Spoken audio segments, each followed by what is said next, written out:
Chapter 18 of Two Blue Vortex has been released.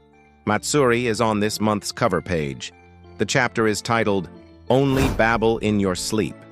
The chapter starts off with Sumire walking to Amado's lab. The way she has portrayed her shows, she is still bummed out about her argument with Sarada a few chapters ago. When she enters the lab, she sees Kawaki pinning Amado to a wall. Kawaki tells her to relax as they are just talking, even though it looks violent. Kawaki tells Amado that at this point, he doesn't care that he was tinkering with his body like a toy. But now, Kawaki wants to decide things from here on. Kawaki then demands Amado to change his settings, from being all-out defensive to all-out offensive, in order to stand a chance at killing the Shinju.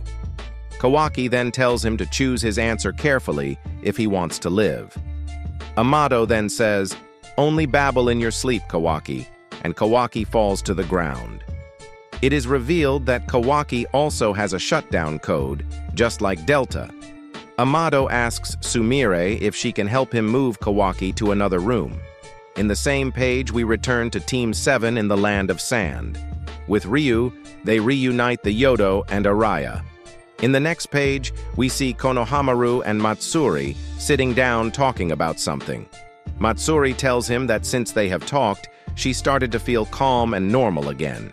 She then tells him she enjoys talking to him and asks him if she can call him Konohamaru-chan. We then see Konohamaru remembering times during his life when Moegi used to call him that. We see every version of Moegi, from being a kid to her current state, a Shinju.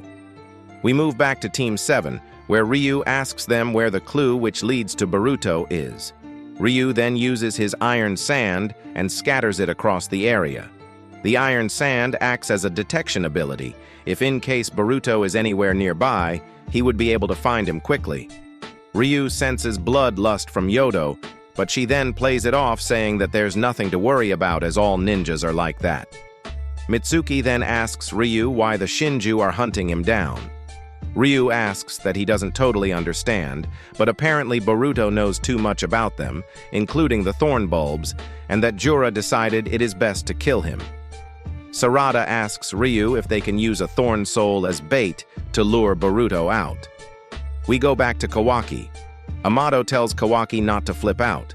Amado then goes on to explain how he knows that the Shinju are a threat, and agrees that Kawaki should be amped offensively to be on par with them, but in the condition of planting a karma on Akebi. The Delta-like bodies aren't Delta. They are fresh clone bodies prepared for Akebi to inhabit one of them, a resurrection vessel. All Amado wants is for Kawaki to plant a karma on the vessel for Akebi to awaken, as her data is in Kawaki's karma. Amado says how he failed to recreate her soul, as it is only an act permitted to gods. Kawaki then tells him that if she turns out to become an OTSUTSUKI, he will kill her. Amado then says that even though he would fight him with everything he's got, he will allow it. Kawaki says that he cannot accept these terms. Kawaki says that he cannot risk creating a potential new enemy at the moment. He then says that he swears he will resurrect Akebi, but only after the Shinju are gone, which means Kawaki would need to get amped first. Amado then argues with Kawaki, telling him that in his current state, he is endowed with near-immortal defensive abilities, and that if he redirects that all to offensive, he cannot guarantee his survival, which could lead to the Shinju being able to kill him, which would then kill Amado's dreams with him. Kawaki then says that he doesn't care about survival, but only the potential to kill them. He then tells Amado to make him stronger by using any means necessary, and will only resurrect Akebi when the Shinju, Code, and Boruto are slaughtered. In the next page, we go back to Konohamaru. Matsuri keeps calling him Konohamaru-chan, but then Konohamaru tells her to stop calling him that. Matsuri's expression completely changes, and asks if he is referring to Kazamatsuri Moegi. She asks him who Moegi is to him. She then gets mad and tells him to answer him. We go back to Sarada. Ryu says that using the thorn bulb as bait is a good idea, and he then releases the bulb out. Ryu then says to himself to see if they will bite. By this panel, it looks like as if Ryu is breaking the fourth wall and is actually talking to us.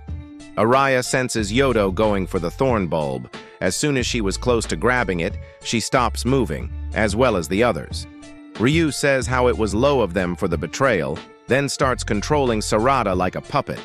She forces Sarada to strike down Yodo with a kunai, but before that happens, Araya intervenes and stops Ryu from controlling them using something called lodestone, sand-sealing blade. Araya then says that he never thought he would have to use this jutsu that he created for both him and Shinki in this way. What do you guys think of this chapter? We will finally get to see some action in the next chapter.